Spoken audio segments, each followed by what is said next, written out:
You guys ready to start using you and that? Yeah. Everybody, please take a seat. Welcome to the October 2nd, 2024 meeting of the Fluvanna County Board of Supervisors. We'll first have a pledge of allegiance. Pledge allegiance to the flag of the United States of America and to the republic for which it stands, one nation, under God, indivisible, with liberty and justice for all.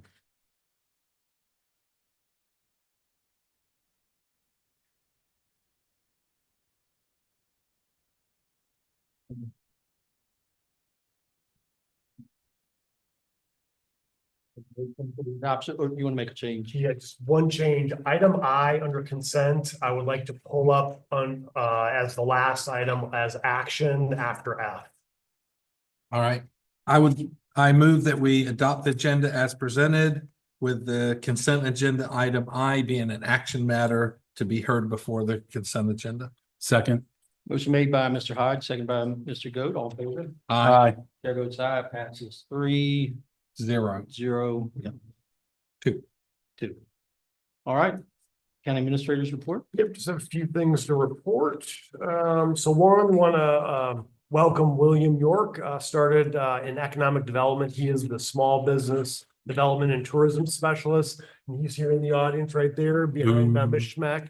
He started September 24th. So happy to have him aboard, and he'll bring some great things to Fluvanna County. He's an all right guy. He's all right, guy. He's an all right You guy. know a little something about him. Right? He's okay. Just okay. So we wanted to bring up the bridge at Pleasant Grove Parks. So one, in January 2024, the bridge was deemed unsafe by Parks and Rec, and myself and Mr. Witten also gave confirmation of that and decided to close the bridge. I know there was concerns from the community. Let's try and get the bridge open. So we engaged an engineer to see what we could do to get the bridge back to where it needs to be.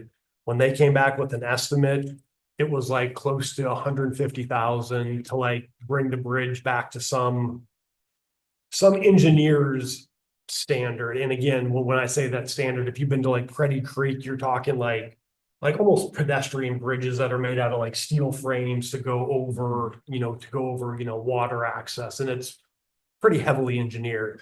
So once we figured that's what the cost was going to be, we're like, there's got to be a cheaper alternative. So Mr. Spitzer and his staff, along with Greg Sawyer in Public Utilities, came to the site and figured that they could, because the bridge had shifted a little bit, they figured they could pull the bridge back and do some work to kind of adhere to the ground and replace all the boards. So again, they did that. They got all the funds to do it. It was a little over $1,000. So again, the pictures before, this was before to the left. That's when we decided that we closed the bridge. And you can see after the bridge was all shored up on both sides, all reboarded and everything. Okay. So we had a big storm that came up on the Fluvanna River. And as you can see here, this bridge is completely underwater. And so this was October 1st. Me and Mr. Spitzer went down there to take a look at it. And this is the bridge this morning. So you can see when you're down there, you could see the Fluvanna just flowing up to this. So the bridge looks to be, the structure itself looks to be intact, but we're going to have to go back to the drawing board on this, where it is. It's going to have to probably be something a little more stringent as far as a platform's concerned for what this is on. So Did the actual bridge move at all, or was it just the water lifted up the bridge and pushed it because there was such a big, huge I see, current. pushed it back. Because you can see here, I mean, it was right on the ground, and you can see, if you look on the right picture, you can see that tree in the background. You can see. On the top picture. Yeah. And you can see, even in the picture here, it's moved back, and you can see now the front of the bridge is by that tree now. So all the force of the water of the Fluvanna and just how high it pushed the whole structure back. It was open for about 2 weeks. Yeah. So I got to run across. And like I said, Mr. Spitzer and his staff did great things, but we were not expecting this flood. And I can tell you the flood that on the Fluvanna, That's been the highest that the river's been since, I think they said 2010 is what I saw. It crested at about, what's that, 23 and a half feet. So that bridge is closed again and back to the drawing board a little bit. So it seems like too obvious of a question, so it has to be that it's not this simple, but if it was anchored by 4x4s or so on into the ground and attached to that, would that have, or would it have just torn the bridge apart? You know, it's hard to say because without being there to see like when the big flow was, I mean, again, if you look at this picture, we went down there and it just looked like kind of flat water, but I don't know what got the bridge to move. And then you can see, even from this picture, you can see the tree in the middle picture to the left. The picture in the middle, there's a tree to the left of the bridge, and you can see where it is on the bridge. You can even see the bridge moved since then. So we're not sure what we're gonna need to do to get the bridge up. I mean, if the bridge was up on concrete and higher, you know, maybe that would do it. The problem is to get equipment to the other side is near impossible. Any like big heavy equipment. Again, we use the mini excavator to get this side, but there's no easy way to get it to the other side. So we're gonna have to figure something out on this one. So to the public, we're sorry, but this bridge is closed again. So until we can figure out a better solution. So and then some upcoming meetings, October 16th, we have a 6 p.m. regular meeting. Wednesday, November 6th, we have a 5 p.m. regular meeting. And then November 20th at 6 p.m. we have a regular meeting. And I'm happy to answer any questions from people. I think no questions, but I will, this does bring up, you know, in the grand scheme of things with everything that so many are experiencing from this storm. This is a pretty minor inconvenience, and you know, our prayers as a county are with the people who are experiencing that. And just, I want to say this before maybe some people get offline. I heard today that there's a trailer at Tractor Supply for stuff that's being sent down to the Carolinas in that area. And then I know Fort Union Baptist is also gearing up and doing a whole group to send down there and stuff for materials, whatever that can be sent. They're also, I got a text from the church today. They're collecting donations at Fort Union Baptist to take down there with them as well. So So, Fort Union Baptist, Tractor Supply, and That was what I was talking about, was working that. okay. okay. So what we'll do, we'll make sure we get, you said, when's it going down this Friday? I do not know what's Okay. going. I'll find out more and let you know tomorrow. Yeah, because if not, we'll definitely try and push it out and stuff and get Okay. some information out to the community. Thank you. But anyway, I mean, again, yes, this bridge is minor, but it's what we had to deal with Yeah. from getting something new installed, so. All right, well, we will have our first round of public comments. Anyone wishing to address the board, please come to the podium, state your name and address. Please remember to keep your comments to 5 minutes on topic and direct to the board. Anybody wishing to address the board?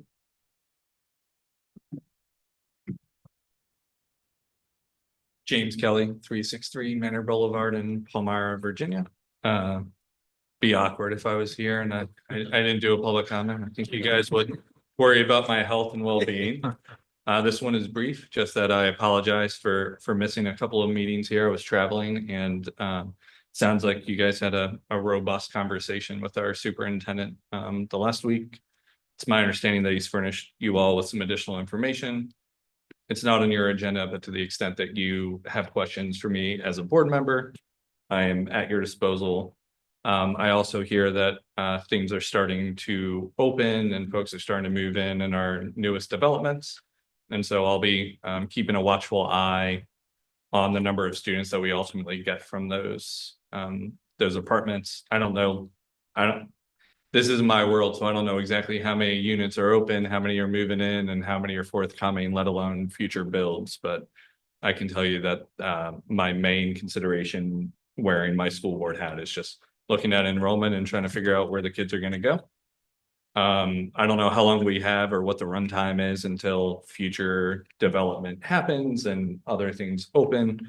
But to the extent that this board is interested in rekindling the conversation around population and what we're likely to receive, I think we're going to get a pretty good idea of that over the next couple of months. I am hopeful that that any additional students that we receive might have already started this year through other accommodations, or maybe they're already in Fluvanna. I've heard, and perhaps it's conjecture, that 70% of the folks who are applying for those are coming from outside of the county. And so that makes me believe that we will see real growth in our ADM, or average daily membership, in the near term. And so I'll just keep plugged in and make sure that I am the most informed individual as it relates to our head count, so that when I see you, you can ask me how we're doing. But thank you all so much. Thanks, James. Thanks, James. Anyone else wishing to address the board? Seeing none, we will close the first round of public comments. Move on to item number 7, presentations. We have one appointment, one appointment. Oh, we do have, first. I missed that. Yep.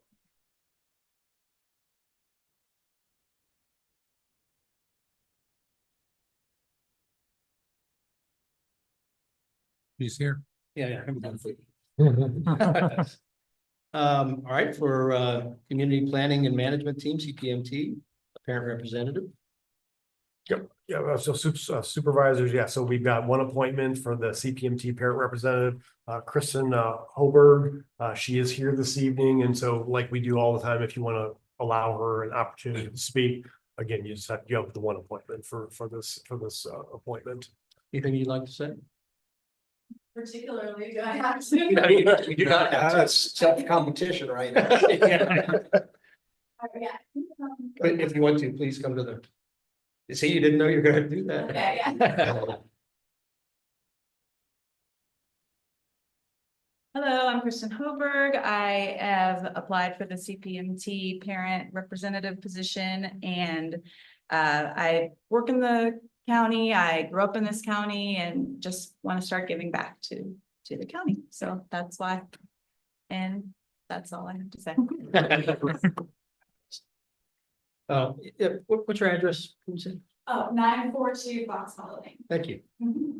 She's one of your constituents. Yeah. I met her at the last CPMT meeting, and the CPMT unanimously recommended her for this position. And she's in my district, I'm gonna vote for her. What do you want to make a motion? I will. I move the Board of Supervisors approve the following board, commission, or committee appointment: Community Planning and Management Team Parent Representative Kristen Hoberg, for a term to beginning on 10/2/2024, ending on 6/30/2026. Motion made by Mr. Hodge, second by Mr. O'Brien, all in favor? Aye. Chair votes aye, passes 4-1-0. 401. Yeah. Nays are always after All right. yeas. And by the way, I served on CPMT for a number of years too, and it was probably the most mind-changing experience I had in community service. So hope you enjoy that. Yep. All right, we'll move on to item B, 2024 Fluvanna County Peer Review, Mr. Spitzer.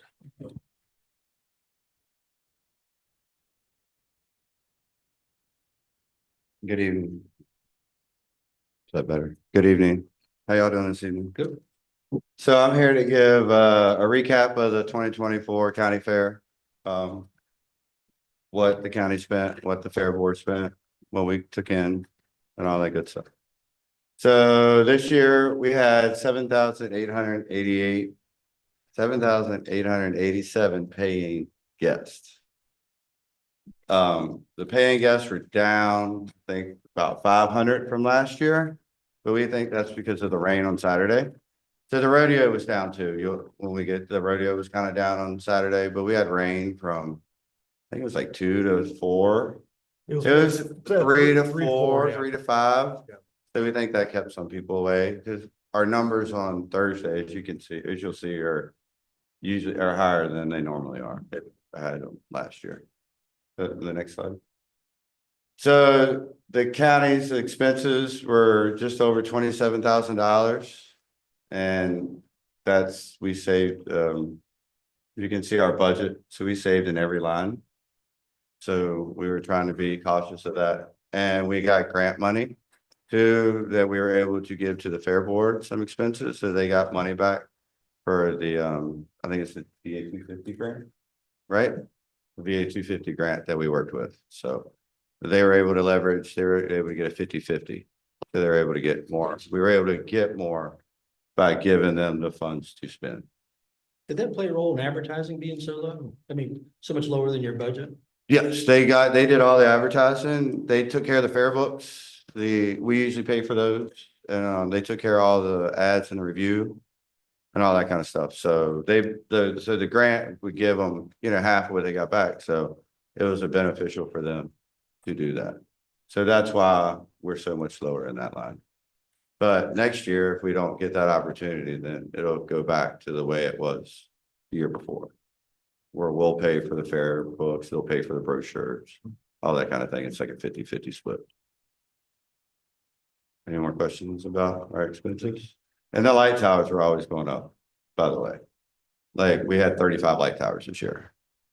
So that's an increase of 5 light towers. I think that was an extra $3,000 that we spent on light towers because we just got to have them to light the park up. So we're trying to have more events near the back too. So we have to light the pole barn area that we used to not light up. So we're kind of growing. So the county's revenue with the gate sales, the carnival rides were up a little bit. And our fair vendors were about the same. So we just under $48,000. And that was up from last year. I can tell you, I have it last year. Sorry. Last year was 45. So we're up $3,000 from last year. So the next one will be the county fair expenses. And they're at $68,000. So the newest thing that came in was the carver, the stump carver that did faces like the bear face and the stump carver back there. That was our new thing. And they paid for a little bit extra for the parking people to park cars. I think they paid an extra day that they normally didn't.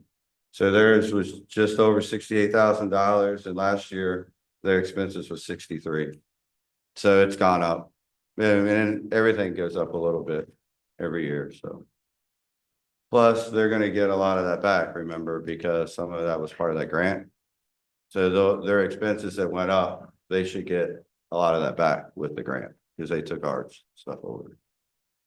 And then, so the revenue was 85, almost 86, and last year was 79. So they actually brought in more revenue, and that was through the monster truck. Our monster truck rides were up a little bit more than normal, but the rodeo tickets were down a little bit. Certainly a big kudos to the sponsors, though. I mean, like Yeah. I said, it couldn't be done without the sponsors. We're not there, yeah. Yeah. We're working, we're there, but yeah, we have a couple really big sponsors that help us out, and that allows us to be able to put this on, so. So the next one, I think, is a breakdown of the couple of years in the past, just in case you want to know kind of how we've been doing. We've been making money every year from the previous year, so that's a good thing. So we're not going down ever. We're one of the only few county fairs that is growing in the state, actually. Most of the others are either staying or they're going down. So, and we're always trying to bring in something new. So we're looking to bring in, I would like to bring in wrestling next year. They want to come. I think it'd be fun. Outdoor wrestling, yeah, a wrestling ring. I think it'd bring a lot of people on a Thursday or Friday night. I do. Friday Night SmackDown. The Raw. big company on the East Coast contacted us to come out to the fair this year.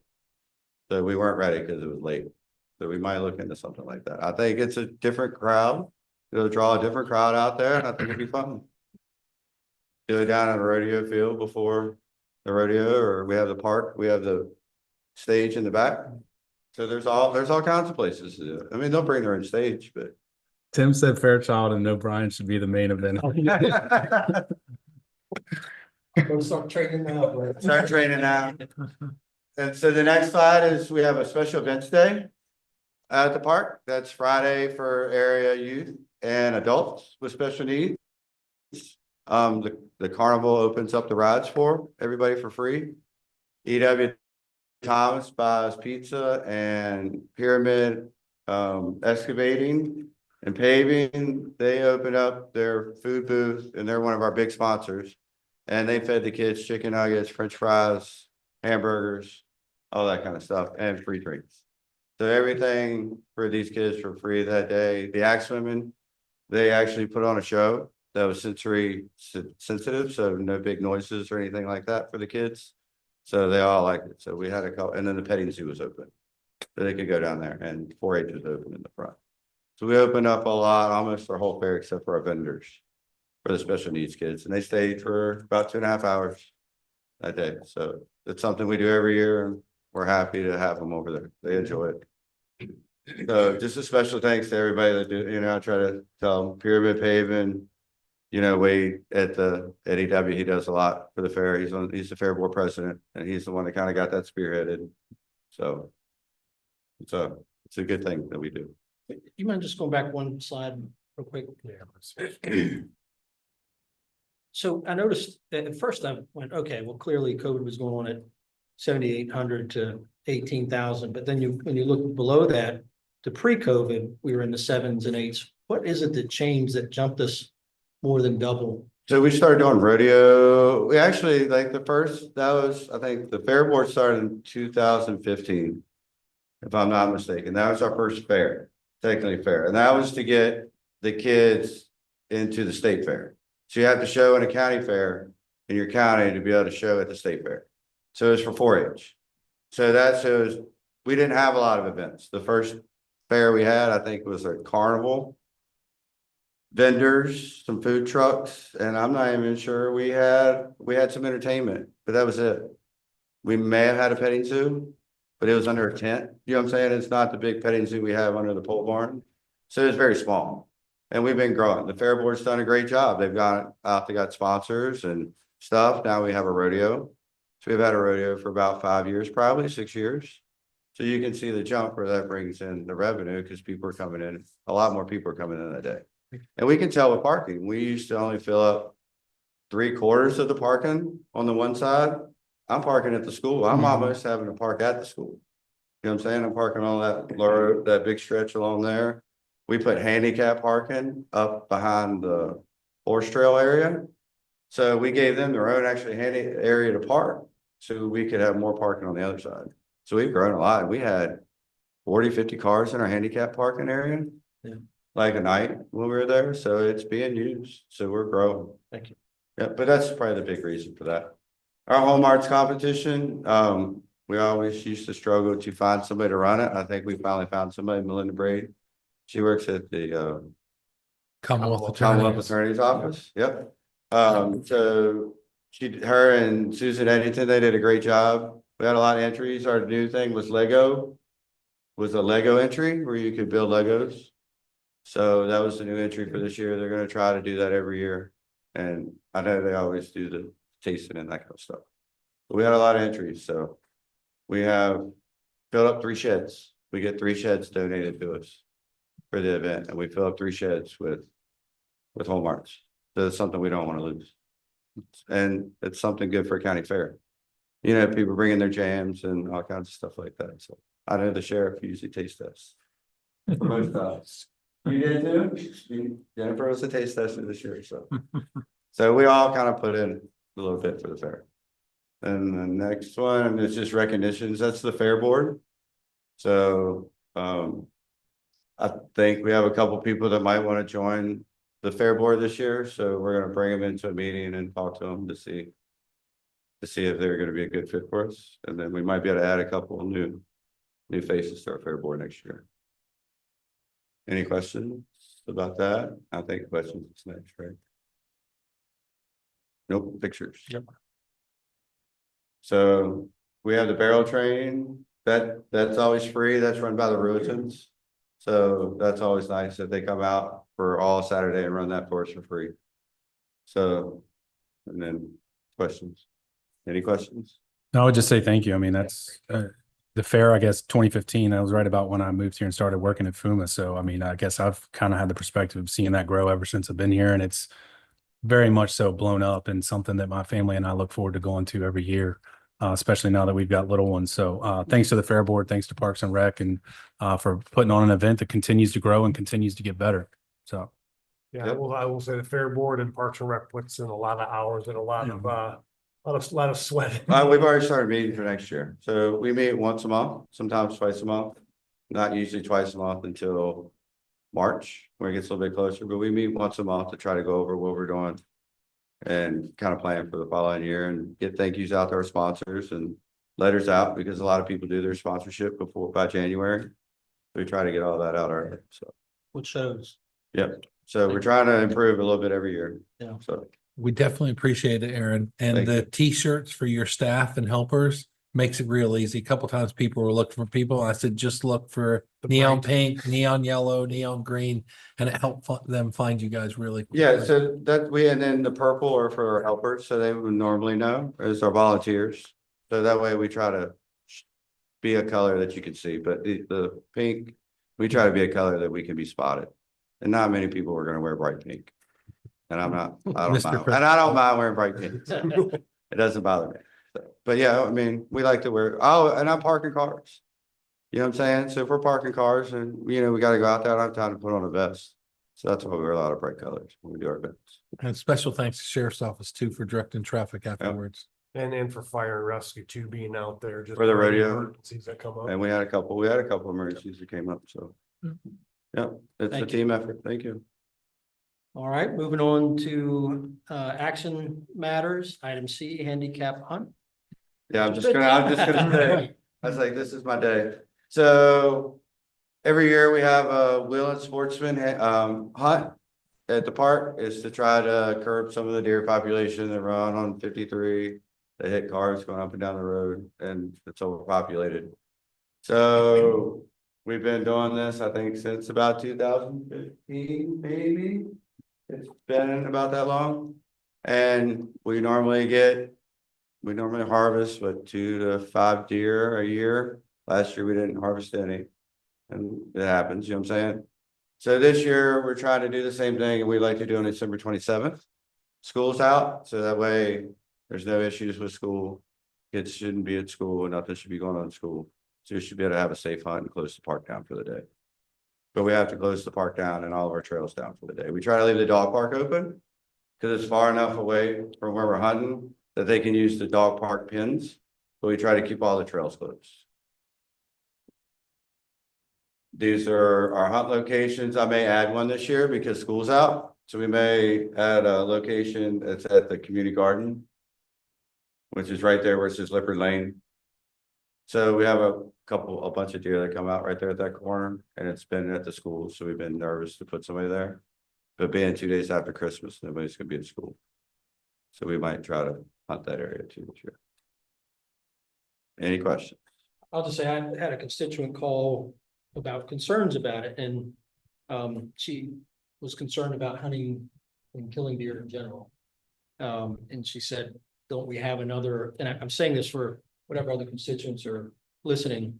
She said, we already have a hunting season. Why do we need this to kill deer? And I explained that somebody in a wheelchair, for example, can't make their way back through the woods by themselves the way that somebody else could. And at the discussion of hunting in general, the liking of hunting deer in general is much bigger than us here in Fluvanna County. And then she called back and said, well, wait a minute, but what about if somebody was to shoot a deer, don't they have to track it down? I said, yes, by law you have to. And she said, well, how are they going to do that in a wheelchair? I said, that's exactly the point, is that they have these helpers who are out there to help them get and retrieve that. They deer. sit in the blinds with them. Right. They're If helpers. somebody is in a wheelchair is not gonna, once they do get to it, get the deer up, hang it and trim it and so on. So, I do that. yeah. Yeah, I go in the woods. I go, me and my staff, along with the helpers, we'll go find them. Yeah. And then we field dress them at one location that we try to keep out of the public's eye. And then we give them to them on their truck, and they take them and they tag them and take them. And I think she did understand in the end that. But this you gotta can't happen realize, For those people without this type of function. there's no hunting allowed on the park Yeah. legally. So there's so many deer that stay in our park and travel back and forth because they know you can't be touched in our park. Right. So, Okay. I mean, man, we don't even hunt the busiest part of the park, which I think is the sheriff's office of the dog park. I think that has the most deer in it personally. Like, we don't even hunt that part. We hunt the part at the main part of the park. Yep. So, So we have a title for 2024 Great Purge. I'm sorry. 2024 Great Purge. Oh, yeah. No, I mean, I'm not gonna tell you that somebody shot one in the guts and I haven't had to shoot one personally. To make sure that it's not out there in the soccer fields or under a playground, so, but that's my job. You know what I'm saying, is to help them be successful at what they're doing, so. Usually there's 2 or 3 deer that are killed. We normally 2 to 5. Most of them are back at the stage area. They like to come behind the stage. So like at least the person that sits there usually gets 2 shots. So and you can kill 2 deer. So they get 2 deer there. One behind the school usually gets shot, and then occasionally one around the soccer fields. But we have a couple guys with track chairs. So I've been trying to put them at hole 18, 17 on the disc golf course to actually get them back into the woods a little bit to be able to get the deer before they can spread out and come. And then we put a person at the maintenance shed. We've been finding more deer come out there. So we're trying to spread them to where I've been seeing deer come. But we have a couple guys that have track chairs. With so they can actually go, and I've learned how to drive a vehicle with the thing on the gas and the brake. Yeah. So I'm able to back their car. One guy let me do it. So I'm able to back their cars up for them. So we're able to help them get as close as possible to be as successful as they can for this. And it, like it says, it helps the cars from hitting them going down 53. Yeah. Because they're going to be running, and they're running soon. So just be careful when you drive. Oh, my son just started driving, and we had a big conversation. Go through it. Go through it. Don't swerve. I move that the Board of Supervisors also authorize the sheriff to conduct a deer hunt at Pleasant Grove on December 27, 2024 for the purpose of controlling deer numbers. Such hunt to be managed by Wheeling Sportsman, a nonprofit organization providing outdoor recreation opportunities for handicapped hunters. Second. Motion made by Mr. Goode, second by Mr. Hodge, all in favor? Aye. Chair votes aye, passes 4-0-1. 4-0-1. Thank y'all. Have a good All night. right, thank you. All right, we'll move on to item D, authorization to advertise ENS ordinance. Mr. Whitten. Yes, Mr. Chairman. So this would be a proposed amendment to the county code to repeal chapter 6, which is the erosion and sediment control chapter, in its entirety, and reenact it to conform the county code with the current Virginia erosion and sediment control statutes and regulations. So the chapter hasn't been updated since 2015, other than the fee update that we had earlier this year. And so the state code changes, the administrative regulation changes went into effect in June. Well, they went into effect July 1st, 2024, but they were first set in June of 23 is when they came up and adopted the different erosion stormwater management regulations and the erosion and sediment control regulations. And so this regulations were looked over by Andy and the building official, and by also Roger Black looked at it as well. And so the state code was also amended July 1st to basically enact these new stormwater management and erosion sediment control requirements. So the model ordinance was sent by DEQ, they developed it. And so basically we are able to enact the model ordinance, or we can make it more restrictive if we want to. So there's a couple of areas where we added a little bit language where it's a little more strict, where basically we'll report that to DEQ. And those were areas that Roger and Andy recommended. So the public hearing will be November 20th, but I'd be happy to answer any questions about the draft ordinance. Other questions? I move the board of supervisors advertise a public hearing to be held November 20th, 2024 to repeal and reenact County Code Chapter 6, erosion and sedimentation. Second. Motion made by Mr. Ryan, second by Mr. Goode, all in favor? Aye. Chair votes aye, passes 4-0-1. Job. All right. Yeah, almost third time. Solid one. I get confused. All right, item E, authorization to advertise a public hearing for a lease agreement with Fluvanna Christian Services Society, the lease property at Carries Brook Complex. Mr. Whitten. Yes, Mr. Chairman. So basically, since 2018, Fluvanna Christian Society has leased property at Carysbrook Complex. And basically, they've been leasing 3 storage buildings, which are behind the gym. And they're actually owned by Fluvanna Christian Society. And so the buildings have been the location for the food pantry. But now MACA has moved some of their refrigerators into the gym. It's underneath. Underneath the gymnasium, gym. yeah, in the Mac space. Yeah, Parks and Rec helped move some of their fridges into there, but under the new lease, MACA still wants to use one building for a freezer for overflow freezer items, even though the food pantry is moved otherwise. But Fluvanna Christian Society would also like to use the other buildings to store donations for their Happy Face Christmas toy and clothes distribution program. So the lease term would be 5 years with an automatic 5-year renewal term. And if at any point the lease was terminated, the county would have to pay the depreciated value of the structure since they're actually owned by Fluvanna Christian Society. But as long as, we really don't have a need for that part of the property, so 10-year term should be fine. The rent's $180 per year. So the public hearing would be November 20th, and if approved, the lease would be effective December 1st. I'd be happy to answer any questions. Did I look at the diagram correct and see that the one shed that's behind the maintenance building would move over and become part of that? I don't believe they're moving any They sheds. should be moving a shed. I mean, the sheds Okay. that are there should be all that they're utilizing. Either way, I still think it's a good thing. Any other thoughts and questions?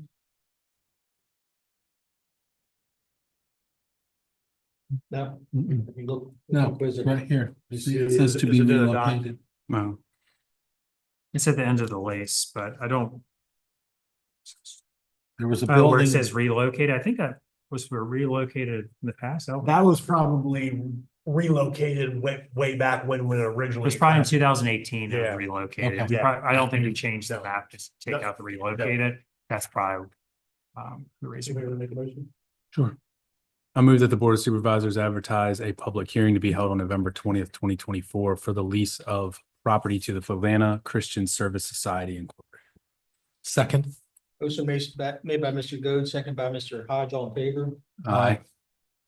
Chair votes aye, passes 401. We're going to item F, Board of Supervisors Retreat and Work Plan, Mr. Dahl. Yep, so I think one thing I'm gonna pull up first, I'm gonna pull up the narrative document. Just to kind of go over them. Let's see here, my track changes, not sure.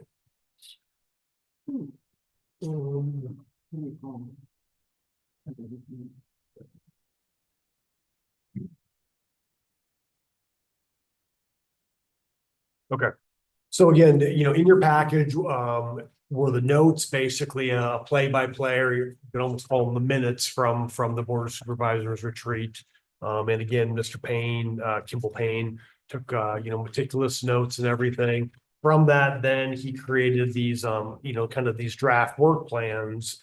And so one thing I kind of wanted to go through a few things here, just high level, just some, specifically from some dates that changed, just to make the board aware. So this document and everything in this document, besides what's in red line, was what was discussed at the Board of Supervisors retreat.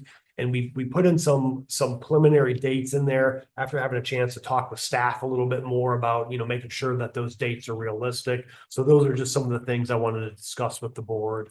One, under developed sewer infrastructure at Zion's Crossroads and Fort Union, there was something about a preliminary engineering report is being developed for Zion's Crossroads and will be completed by, it was originally May 1, 2025. We're requesting July 1, 2025. A few of these, we're trying to put a couple extra months cushion in there, just due to the fact that one, our engineers on a later one have requested a little pushback just due to some testing and stuff and some things that they have to do. So there's a couple of these dates that we push back just by a couple months, just to give us a little cushion on some of those. So we're requesting that date move from May 1, 2025 to July 1, 2025. Also, there was developed water and sewer infrastructure at Pleasant Grove Park to be completed. It was originally by March 1, 2025. we're requesting July 1, 2025, and actually, we're gonna be bringing back a revised PER request on this one. I think we should hopefully have it at the next board meeting. So knowing that and knowing some delays with that, we're requesting that one to be pushed back.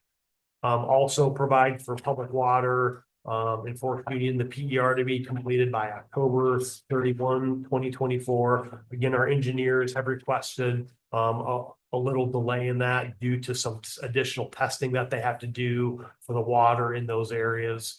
And so there'll actually be a item on your next agenda, which is going to provide some information for the PER. So we're requesting that one to be moved from October 31, 2024 to December 31, 2024.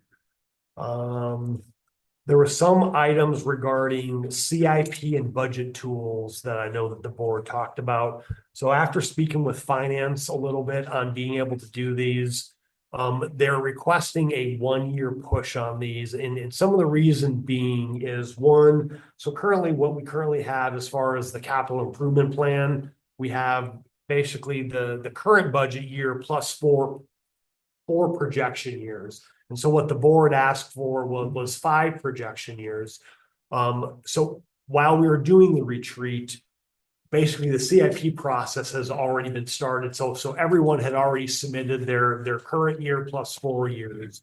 So to get everyone to submit another year, we basically have to start the whole process over, and it would really put a lot of delay on things. So we're requesting a 1-year kind of push on that to implement the 5th year, the 5th projection year for that. And that kind of goes back to develop a budget projection tool too, with at least 5 years with a goal for 10. Again, currently we have a 1-year adopted plus 4 projections. And so again, finance has, they've got a lot of their documents already in place right now for the 4 years and for what's already set to go out. So just with kind of getting audit done and kind of where they are in the process, they were requesting a 1-year push on that for the 5th year, for the 5th projection year as well. Any questions on those or any pushback or comments?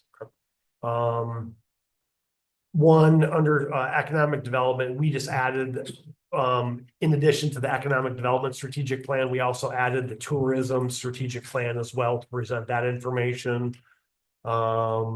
Under public safety was regarding present incentives plan to promote greater volunteer participation developed by the Fire and Rescue Association by November 30th. We just don't feel that we're going to be able to get everyone on the same page by November 30th because November 30th is not too far away. They're having discussions about it. So speaking with Mr. True and just trying to figure out what was realistic, we were requesting to push that date back to March 30th, 2025. And so, we're hoping that's still within the budget process. So if there's any changes to dollars, we can still address some of that in this upcoming budget process as well. And so those are the only items that we changed the dates on. Everything else was what was discussed as part of the Board of Supervisors retreat. So I'll just kind of show you too. So what we're going to do.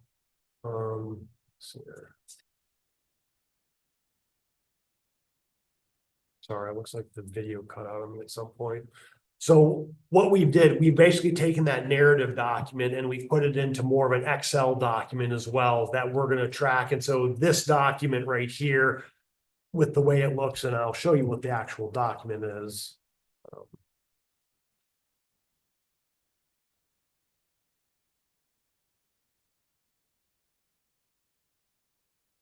This is the document right here. So this document will be just kind of like the previous one was. That'll be in the Board of Supervisors package all the time, just so you can see there's progress notes, shows what the due dates are and things like that for what were established. Eric, can I make a recommendation on that? Yes. The progress notes, I'm assuming those will be updated, not live, obviously, but like if there's progress notes added, let's say between this week and the next board meeting or something like that. They will be shown. Correct. Can you, from week to week, when there's new things added, can that perhaps be in red Yeah, we can do so that that. we can know what was accomplished between the last time we had a Yeah. packet and this time. Yeah, we can add some color Mhm. differential or something like that to show that there's been a change or something. Just because when you're reading through, I mean, you see something red, Yeah. it jumps out at you and you know, hey, this is a recent update. Yeah. Yeah, we can certainly do that. But anyway, so this is going to be kind of that's going to be the document that's going to be in the board's package. So again, I'm just going to go through these really quick. Again, we talked about developing a PER for Zion's Crossroads. And then talked about re-engaging with FUMA about a partnership for the county and their wastewater treatment plant. That was under develop sewer infrastructure at Zion's Crossroads and Fork Union. Under 2 was develop water sewer infrastructure in Pleasant Grove. You know, there's a PER, then that talks about include funding for the master plan development in the fiscal year 26 budget. So we're doing that right now. CIPs were due, you know, about a month ago. So we've added some additional CIPs as well into the CIP process from some of the, even though the board hasn't adopted this yet, we're assuming that we're hoping that the board's going to adopt this evening. Under 3, provide for public water in Fork Union. Again, PER to be completed by December 31. Develop an implementation plan by July 1, 2025. That's what recommendations come out of the PER and then what that plan looks like. And then include the project or project components in the fiscal year 26 budget, which we've done that. Next page, again, extension of water service west on Route 250 from Zion's Crossroads. Go or no-go decision by December 31, 2024. Again, that has to do with about the mile water line extension going west on 250. And again, we're expecting probably within the next month or 2 to get an update from our funding application for BDH, and then the board will make a decision if they want to continue or not. Construct a new admin and social services building and some renovations. Mr. Witt is finalizing the RFP for design and construction. Again, that's issue an RFP by October 1, so we're 1 day behind on that right now. Yeah, we're planning to post it on Monday. Yeah. Tori's on vacation right now and I was in court yesterday, so. So We'll we're post on we're Monday. finishing some of the final touches on that and looking that over. Select an architect by December 31, 2024. Include the project in the FY 26 CIP. This is actually completed because the board approved the CIP for it back in 2020, I believe. Again, it's not funded with fund balance. The board would actually have to take out debt service to do that, but the budget's there. But there's multiple approvals that go into that. Even though the budget's there, if you don't have the debt funds, you can't do the project. So anytime you do funded projects, budget authority's there, but you still have to go through multiple approval processes for taking out debt funds. And so those are a lot of these items were related to the new county admin and social services building. Under government performance, again, prepare an enhanced capital improvements plan for the current fiscal year +5. We kind of talked about those and kind of extending some of those due dates. Develop a budget projection tool looking at 5 years out with a goal of a 10-year projection. And then number 3 is develop or procure an asset management plan for maintenance and replacement of capital assets for the fiscal year 2028 budget CIP. Under citizen engagement, complete implementation of the citizens self-service portal. That was talked about being completed by December 31, 2025. Upgrade the county website to include important information and access documents. We're actually trying to get some quotes right now as we speak to get that process going, because the website is it's in woefully need of an overhaul and a refresh. Develop a communication plan for citizen engagement. 1, identify audiences, platforms, information priorities, and communication mechanisms. And then immediate action to conduct citizen outreach in May and November. So what we had talked about is maybe providing some 1-page, things that we can put in the tax bills that go out to all residents in May, when the bills go out in May and November. So just like a quick 1-page thing, maybe in May, it's more budget related. Maybe in November, it's, hey, these are some of the things that we've accomplished this year type of thing. Under D, economic development, provide an annual report on implementation of the economic development strategic plan, and we need to add tourism strategic plan to that one as well. March 1, 2025. Oh, I'm sorry. Actually, they're separated by two. Number one's economic development plan. Number two's tourism strategic plan. Under E, rural preservation, provide a report on the number of approved cluster subdivisions, including the number of undeveloped lots and status of proposed cluster subdivisions, identify options.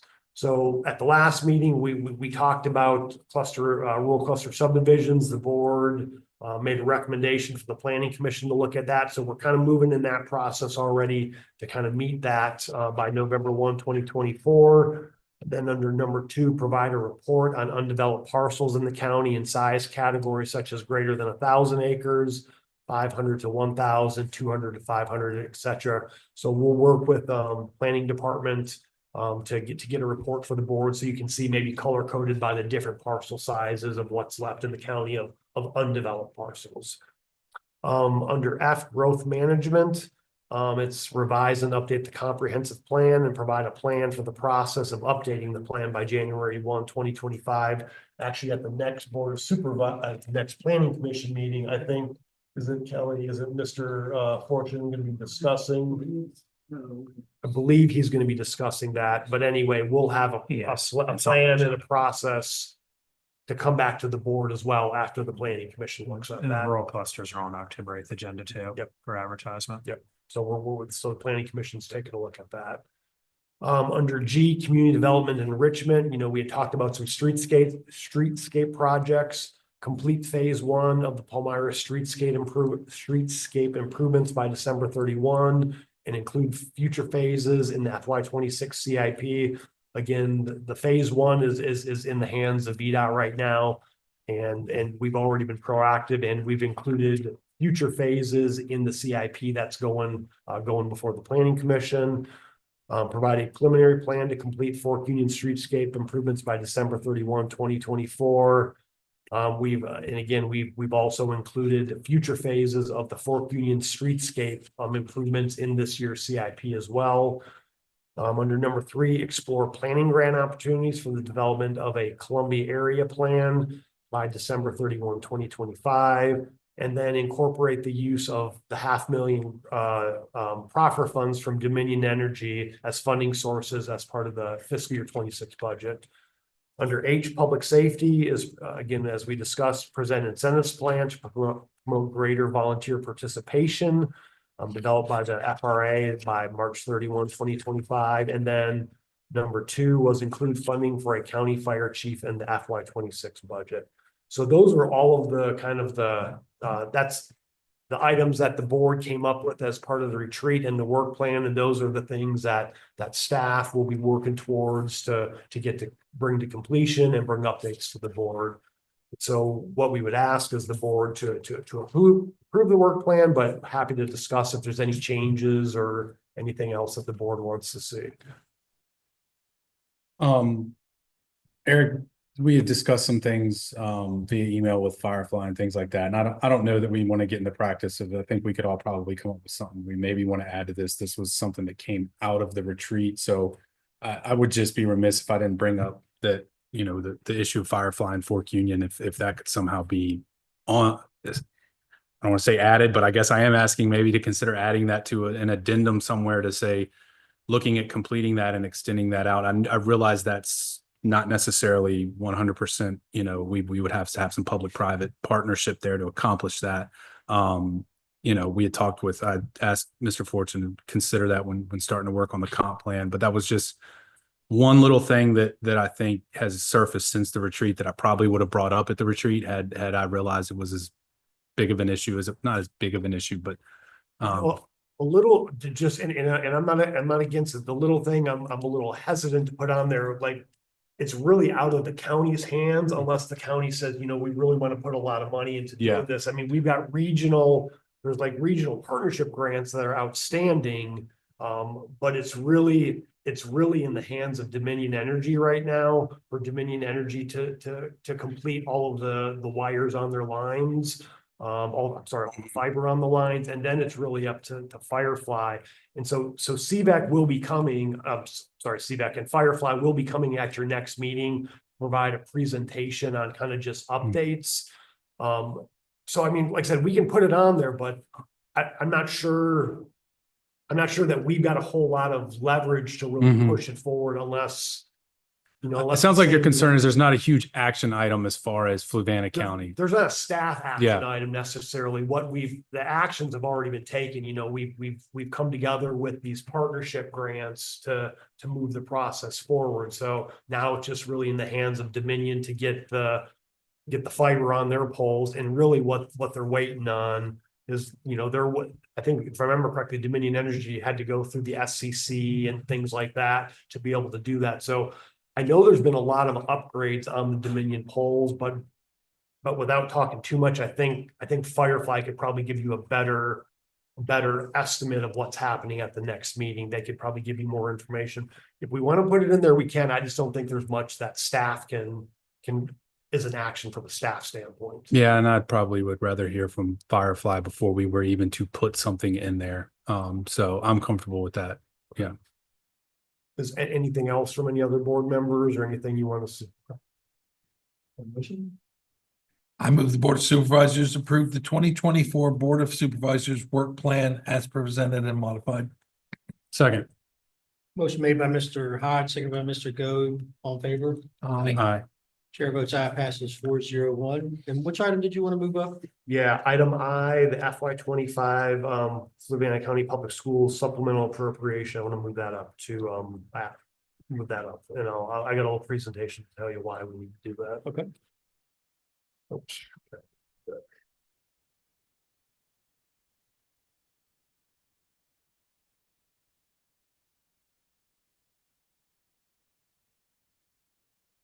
Okay, so a little bit with this one. So Mr. Witten brought this to our attention. So normally in the past, when we've done Fluvanna County Public School supplemental appropriations, they're generally carryovers of state and federal funds that they received in one fiscal year. And because they weren't utilized, they're basically automatically carry over to the next fiscal year. Mr. Witten noticed that, you know, we should probably be doing a public hearing on those, because really technically from a budgetary standpoint, it's a change to the overall budget. So because of that, so for instance, the FY25 adopted budget was 107 million. So, you know, if we had a little over $1 million as one item coming forward, if it was below that $1 million, you know, roughly $1 million, call it $1.7 million or something like that, or not $1.7 million, a little under $1 million, we wouldn't have to do a public hearing. But because it's over that 1% mark, per Code of Virginia 15.2-2507, you know, any additional appropriation which increases the total budget by more than 1% of the total expenditure budget for that fiscal year requires a public hearing. So because again, really from a technical standpoint, this is a total expenditure increase in the overall budget of the county, it would probably just be safe practice to go ahead and do these public hearings for these every year moving forward. So what we have to do at this point is we have to do a notice of a public hearing. So we have to advertise something in the paper, basically saying the budget's this, because the supplemental is more than 1%. We have to do a public hearing for that. So what we'll have to do, what the action before the board is today is authorization to advertise for a public hearing. The unfortunate piece is with the timing of things, we won't technically be able to do this public hearing until the second meeting of November, just due to timing of the Fluvanna review. And so it would go before the board in November 2nd for a public hearing. So just so I'm understanding, even though the revenue's coming from sources that are not Fluvanna County. Yep. Because, okay. Yeah, and in the past, we haven't treated them that way, but just speaking with Mr. Witten and kind of thinking about, you know, looking at the true intent of the code, again, they're carryovers, but it does increase the current year's overall total budget, so to speak. So that's where we're recommending to do it like this. What's your question? Motion? So we would have to, oh, you got a motion? up Yeah, there? we have a Okay. motion right I there. move the board of supervisors authorize staff to advertise for a public hearing on FY 25 budget amendment of $3,211,343.17 from the Fluvanna County Public Schools carryover of state and federal funds with a public hearing to be held on November 20th, 2024. Mr. Sherry? I wasn't here, so I'll let everybody else. I was gonna let you establish your presence. I'll second. Motion made by Mr. O'Brien, seconded by Mr. Goode, all in favor? Aye. Chair votes aye, 5-0. You got that one? That's the number. Yeah, Mike saved me. All right, no public hearing. Anybody have items on consent agenda? I just had one item I had a question about. It was item K for life supplemental appropriation. That was the funds that were coming back to the rescue. Will that be split between the county's two rescue agencies? Yeah, Mr. True come up, yeah, and if I remember correctly, it's based upon Miss Melton's on here, it's based upon Paul's run, Yes, isn't it? correct? so the funding is split between the two agencies. The total calls that were run by both agencies are gathered from the communication center.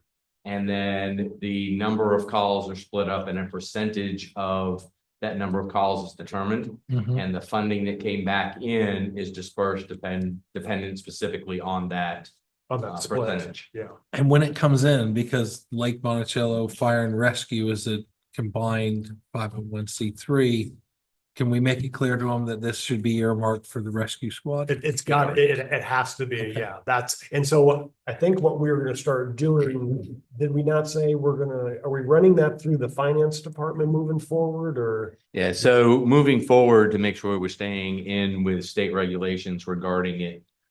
It is going to be operated very similar to any other budget line. So budget line has been added in for my department and for the Lake Monticello department as well. And the receipts will be submitted into the finance department and tracked, and then the funding reimbursed. So it'll be paid out of that specific. I Yeah, don't we will- remember the line, but out of that specific Yeah. funding line. Yeah, we want to make sure that the allowable expenditures are hidden and they're going specifically for the purposes that those funds are intended for. Yeah, I asked because I know they're really, really tight on their budget in the rescue squad. Yeah. So, yeah, I appreciate that. Yep. You know what the split is of the percentages run by you all and Lake Monticello? So interestingly enough, this year, comparatively speaking, our department was able to provide about 53% of the call volume in Fluvanna County. And then the rescue squad was about 47%, if I remember correctly. And previously, prior to the county having its own department, I want to say it was probably in the range of Lake Monticello was probably 55. 55 to 60, and then 60%, yeah. and then Fluvanna Rescue at the time was. I mean, again, we had a contract crew for a while, but going back, that was about the split. I'm sorry, And the addition of third squad. and the addition of the third squad. Third squad. Yeah. And back then, we were ending up with about a squad and a half, if I remember correctly. So now instead of 1.5, we've got 2.5. So the squads in the county should start running. Let's make a difference. Yeah, just sheer numbers. Thank you. Any other questions or comments? No. Right? You got food in your mouth, I understand. I'm making myself. I move we approve the consent agenda as presented. His mouth was full. All right. Motion made by Mr. Hodge, second by Mr. O'Brien, all in favor? Aye. Chair votes aye, 5-0. All right, moving on to unfinished business. Any unfinished business? Would a question for Dr. Kelly be considered unfinished business? Could be new. It could be new business, I guess, depends on what it is. I just had a question on the funding thing real quick, just for him. Oh, yeah, I guess that could be considered Okay. unfinished business. He's got a question on the funding thing in schools that we just. Yeah. did. Oh, sure. Yeah, that'd be yeah. Okay. Yeah. Dr. Would you Kelly. like to come, please? I Of will, course you Well, I am here and I will do my best to answer them. Yeah. I will be honest if I don't know. That's fair. I appreciate that. I'll preface by saying I don't want to open up a larger discussion here tonight. I did have been looking into Dr. Gretz sent us the spreadsheet that we asked for, and I have exchanged some questions and answers with Dr. Gretz as well on that. And I wanted to gain some clarification. So looks like we've had a few years where there haven't been any categorical transfers whatsoever. The only one this year was on 8/14/2024 for 112,000, let's call it $113,000 from in the instruction category to attendance, admin, and health. And it said this had to do with, are you understanding of what, can you explain? I don't want to necessarily read this whole thing here. I can if you want me to provide perspective, but what the background of that was. Yeah, it is so incredibly difficult to find qualified mental health professionals that are willing to endure, to be honest, the salary of a public school system. So psychologists require a PhD, and when I came on this board, they were paid between $48,000 and $50,000 a year with a PhD. And so it's really hard to attract talent. And we've had vacant positions for psychologists as long as I've been aware of Fluvanna County Public Schools. And so that doesn't mean that the need for our students is any less. It just means that we got to find other ways to fill it. And so that instruction line is where we put things like salary and benefits and all of those. And then when we have to go outsource, that's got to be written out of a different department. And so what happens is our kids need assessment. Ideally, it would happen in our building with a psychologist who's one of us, who's a Fluco. But ultimately, frequently it'll happen, those assessments will happen virtually or in person with a contractor. And so that money is just about transferring it so that it can go out of the right category. Okay, so the funding for that position was originally in instruction and then went to attendance, admin, and health, correct? Yep. Okay. All right.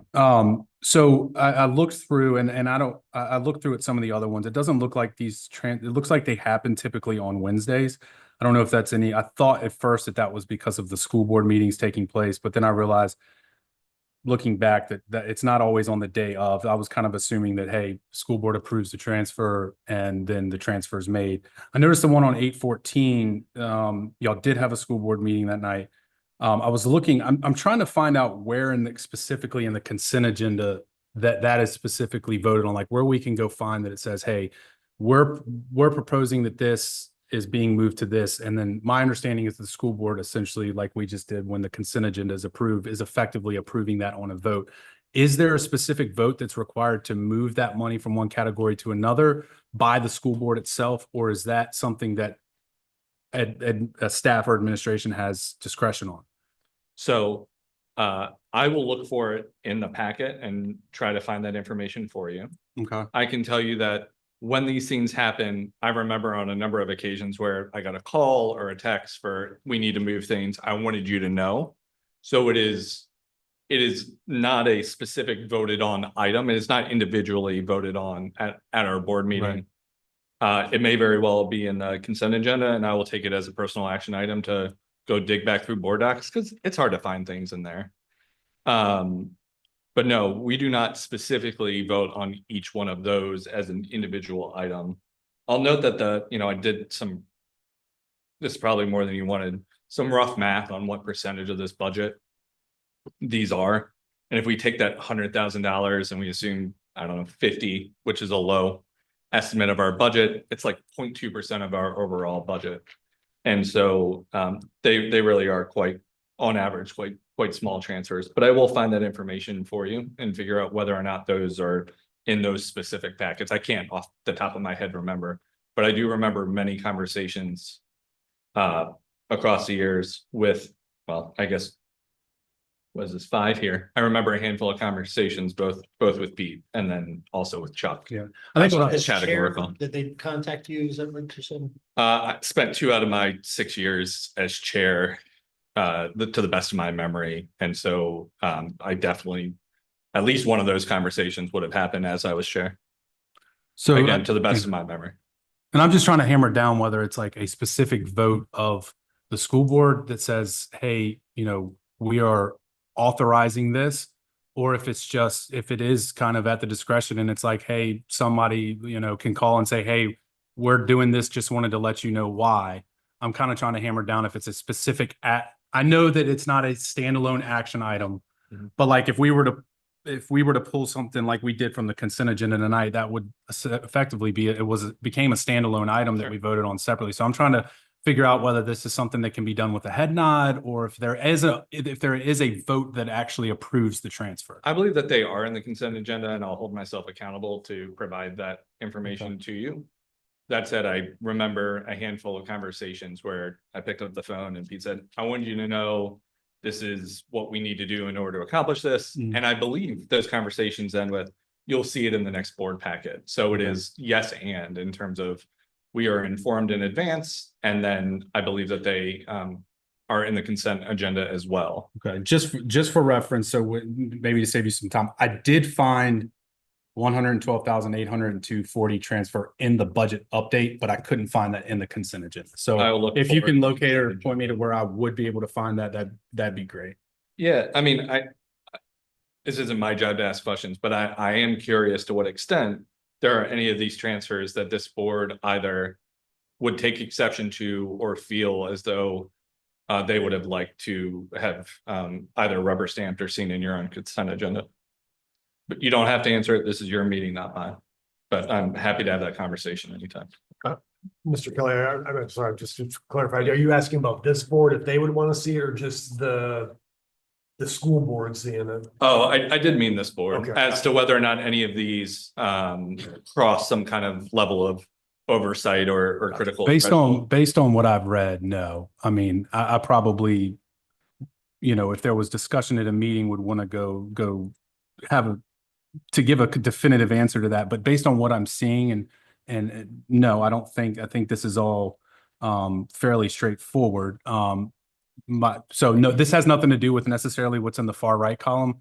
Right now, what I'm trying to do is nail down process more than anything. Say something you're talking about. It's process more than anything. Yep.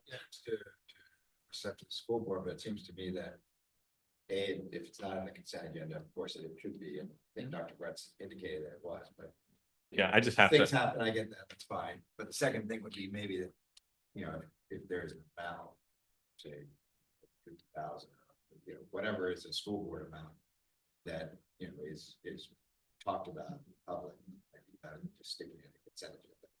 I'll process trace these. Like, this is not hard work on board docs, and I'll be honest, my memory isn't sufficient to recall each one of these, especially some odd years ago. But I can tell you that 5 of us vote for and have in fact recently extended contracts on our executive.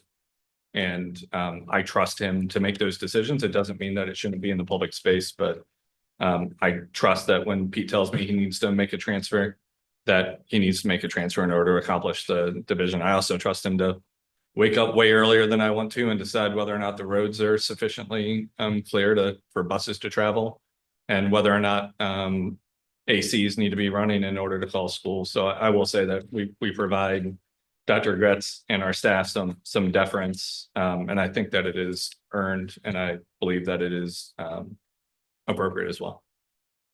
Any other questions or thoughts? Thank you. I will take this, I will follow up with you. Thank you so much.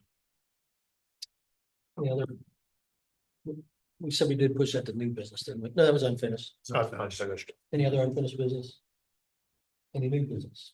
I have one item.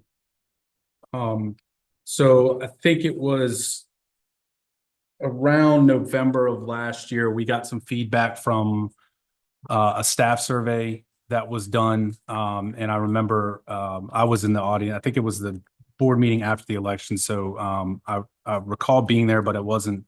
I think Ms. Booker and Ms. Eager were part of this conversation still. Tim, I think you were there with me. They report, I think you all reported back on the results of the staff survey. And I think, and I don't want to put words in anybody's mouth, but what I recall from the meeting was that there was a discussion going forward of doing this again and having it be an annual thing so that we could have some comparative data to look at. I think because of COVID, they probably, I think when there was a transition, Mr. Nichols, to yourself, something happened and they didn't happen. So we didn't have those annual things to sort of look back on and analyze. It's been generally just like I said, I'm sorry, not to interrupt. It's Yeah. generally like, I think it's like an every other year. It was like every 2 year thing is what it was. Okay, Is what he did previously. okay, And then we had COVID, and then there was maybe about 3 or 4 years that we didn't do it, and then we did the one last year. do you think, so it's been one in the last how many years? I'm gonna say probably one in the last 4 or 5 years. Yeah, yeah, I mean, do we, beginning of COVID, yeah, 2019. yeah. I mean, I don't know if there'd be any interest of making, sort of establishing some sort of standard on that, or as far as, I mean, if we've only done one in 5 years, it seems to me that maybe it would make sense to do another one. If we want to wait in 2 years, I mean, I guess until next year, this time, I mean, have a discussion about what that looks like or going forward. This is just a note I had myself because we're kind of approaching that time where it was happening last year. I don't know when it was distributed, how it was distributed or what, but. Yeah, last year it was distributed, I think it was in November, if I remember correctly. I think. is what it was. Budget season comes.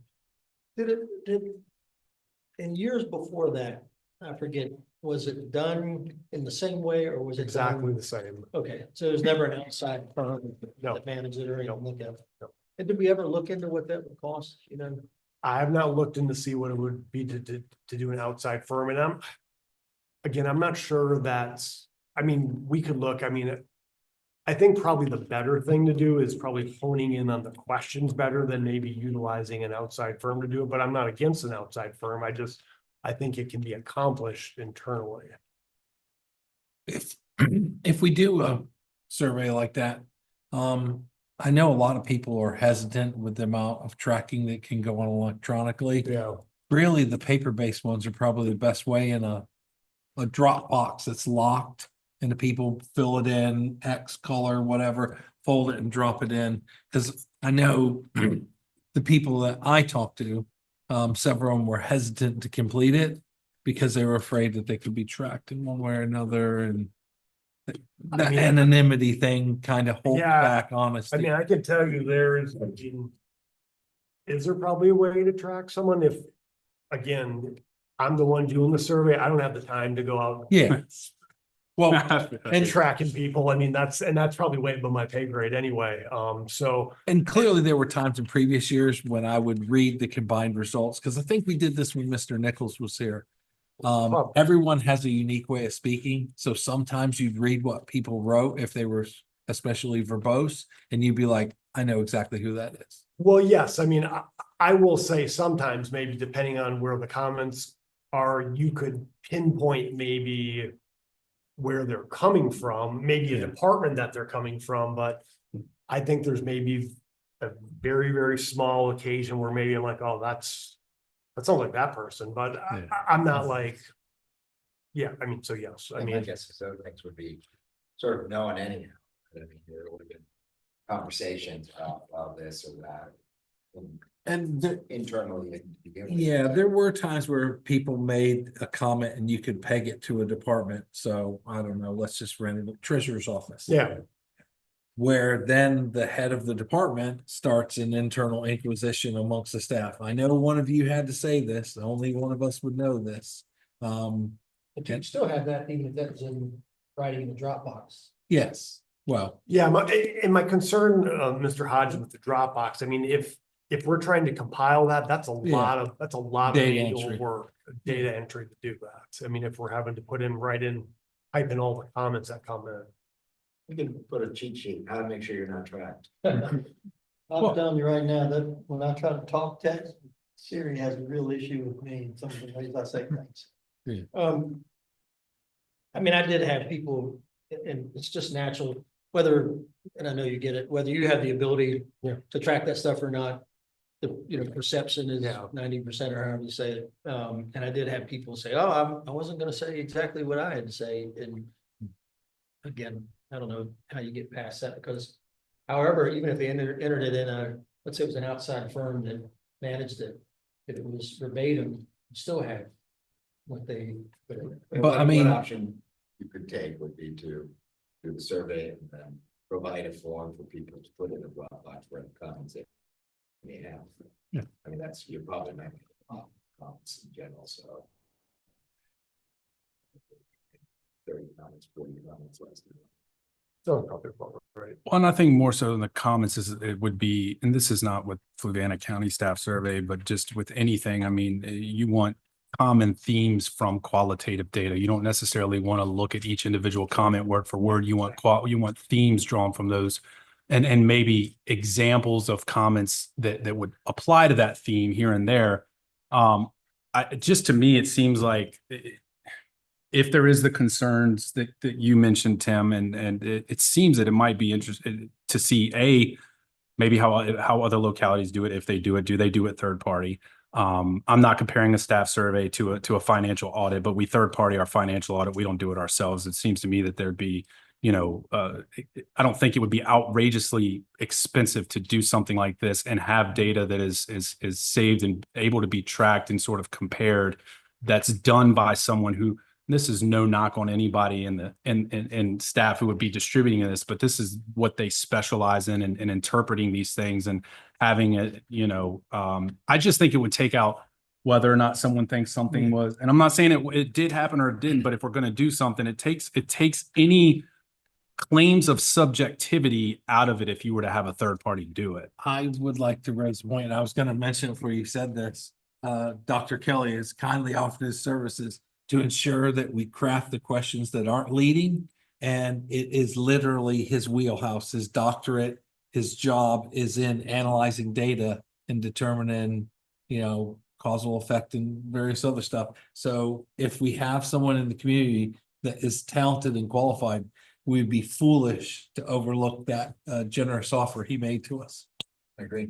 Yeah, so I guess my question to the board is, so I was planning on doing another one. So my thought was maybe January, but if you want something sooner, we can do that. Or if you want a different time, that's fine. It's coming January. Yeah. Stay away from budget season. Or I could do it right after budget season sometime in June timeframe. Before or after would be less. After, gets pressure off him, gets pressure off you. And I'm an advocate of leveraging the people in the community that can give us the expertise to do what we need to do in a very economical way. Yeah, I don't have any problem reaching out to Mr. Kelly if that is his specialty in his wheelhouse. And if that's, so I would say we should also, once we decide, let's say we are going to do it a few months out or whatever. If that was the case, I would say that gives us enough time to look at what the cost is of having an outside firm do it. No sense in, no, there can't be any issue with getting a couple of bids. I would say- and what they bring, not bids, just also what do they bring to the table? Yeah. We don't have it now. Dr. Kelly, if you want to send them some information on what you do and how you could do it, and then maybe some other firms that specialize in certain- that specialize in something like that. And is it the same as what he can offer? Is it different? And what are, not every company is the same, but just, I guess maybe at the next one, bring back some options that we could take a look at least. He literally did it for Fortune 500 companies. Yeah. This exact thing. What are the customers thinking? No, I agree. We should look at that and actual company businesses and so on. So sure. Like this. Y'all agree that I guess the charge is to please come back with some options and Just again, I want to give myself a date. financial impact. When would you like to see some options back to the board by?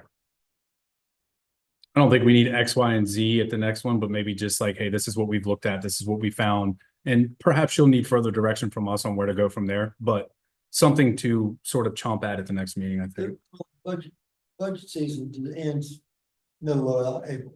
And if we had something, if they brought us something back in December, if we're thinking about doing it after budget season, that would be plenty of time. Yeah, because we're gonna be busy. He's So gonna be not busy. rushed. Yeah.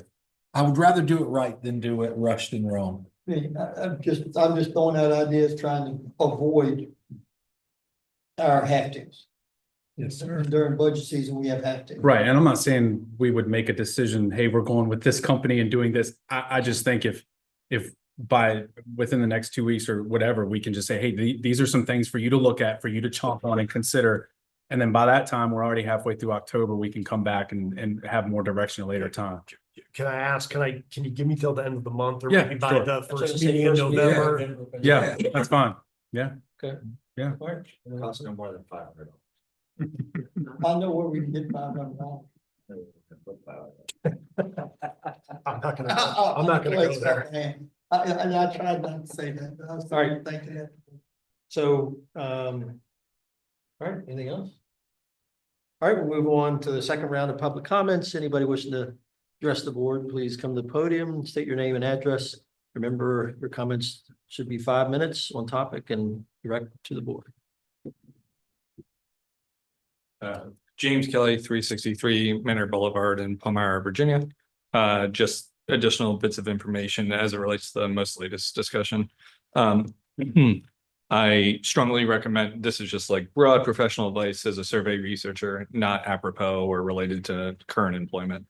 I would strongly recommend that whatever method you've used to collect data in the past, that you continue doing so. That mixed method, you will find remarkable scale usage bias between filling in bubbles versus clicking on links. It matters how it's presented. It's mattered in what order it's presented. It matters if you add or remove a question that may bias later questions.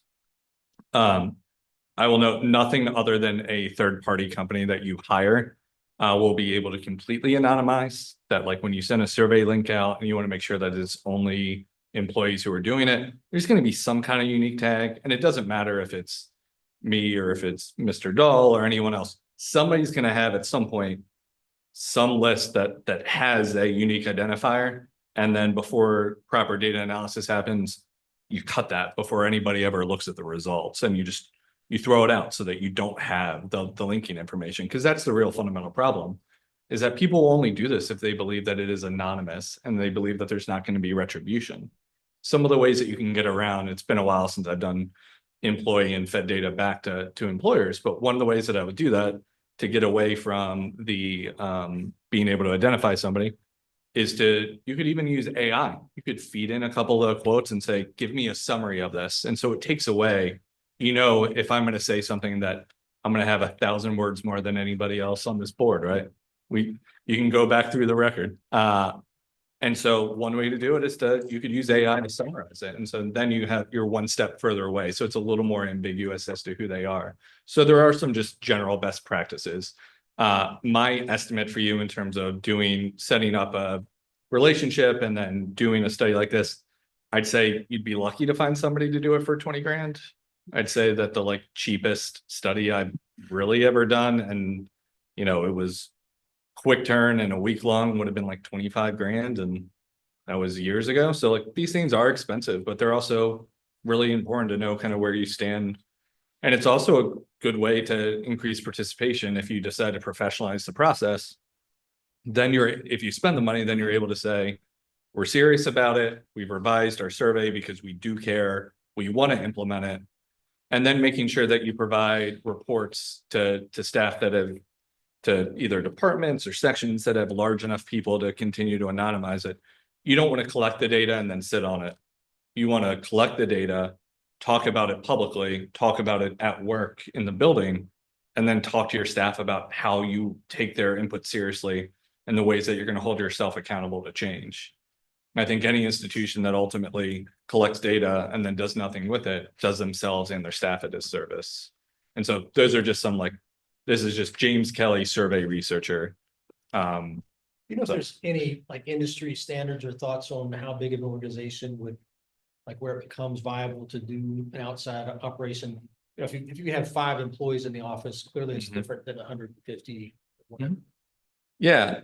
So I would say that any staff survey isn't actually a survey, but ultimately a failed census, right? Because you're giving it out to everybody. And so there are no margin of errors actually on those sorts of things. The central limit theorem, which is statistics, which suggests that the standard error of surveys become normalized over sample size, doesn't start until 30. So you can't even really talk about a true sample or sampling error until n equals 30. But you usually wouldn't send something out until you're more of a medium to large size firm. And so I can't imagine I can't imagine anyone with less than 50 professionalizing it. But you might be willing to make the investment if you want to make sure that voices are heard and that people don't fear retribution or being outed. Thank you. Thank you so much. Yep, thank you. Anybody else wishing to make comment? Seeing no one, we will close the second round of public comment. Mr. Chair, I move the Fluvanna County BOS of Supervisors enter into a closed meeting pursuant to the provisions of section 2.2-711A5 and section 2.2-711A8 of the Code of Virginia. 1950 as amended for the purposes of discussing prospective industries, prospective business updates in the Fort Union District and legal matters, contract user grants under water and sewer ordinance in the Science Crossroads. Second. Motion made by Mr. O'Brien, Sounds like that. second made by Mr. Sheridan, all in favor? Aye. Chair votes aye, passes 5-0. Yeah.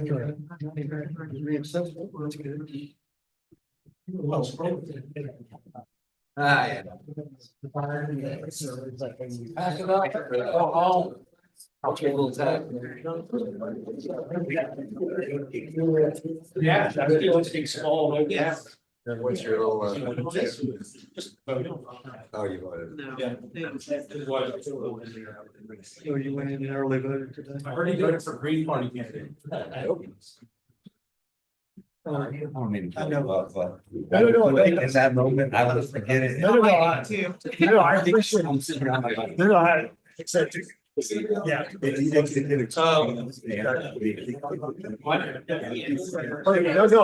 No, don't worry. I appreciate the info. I just stayed here for.